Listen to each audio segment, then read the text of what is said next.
This is the T-spine press. Now this is a fantastic drill for working that upper body rotation.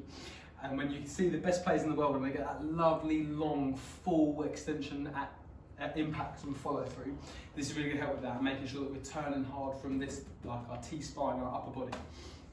So a couple of key teaching points with this one. When we set it up, we want the line of the resistance just to be about the bottom of your rib cage.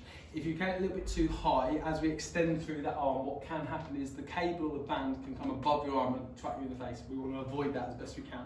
So if you just start from a little bit lower, just means that as we then press, it's either going to be in line with our arm or a little bit below, and we won't ever get that in up there. Now what we want to do with this is, because we want to mimic our impact position and follow through, we're actually going to do it as a split stance. So what that means is left foot for me on this position is going to be forward, right foot is going to be back. Now this is going to really challenge my lower body stability and making sure that all the load is in that front leg as we turn. Now with the arms, we're going to make sure we're 90 degrees to the band or the cable. I'm going to start with both hands together.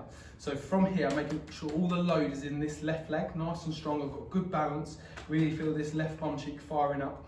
From here, I'm going to extend my right arm and my left and turn as hard as I can, and then rotate back down. Reach with both hands, press through, and control back down. Now, what's great about this drill is we can actually start to mimic the golf swing and start to do it with a little bit of speed. Now, when you do it with speed, it's better to do it with a band, as the band will try to recoil you, and it also means that as the harder you press, it's continuous. If you do this with a cable machine, if you slap it, what can happen is it can go slack and then really yank hard at the end, and we just want to avoid sort of potential shoulder injury. So, you've probably seen me quite wobbly on this one because it is challenging, but we're now going to use it as like a power and a speed exercise as opposed to a strength working slow and controlled. So from here, like I say, same setup, we're going to get all the load in that front leg, nice strong through my core. From this position, both hands together,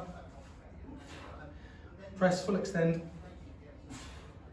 slowly recoil, and again we're just keeping centered over that leg, pressing and working back down from there. So it's a fantastic drill that we can work as a strength exercise or a speed and power exercise.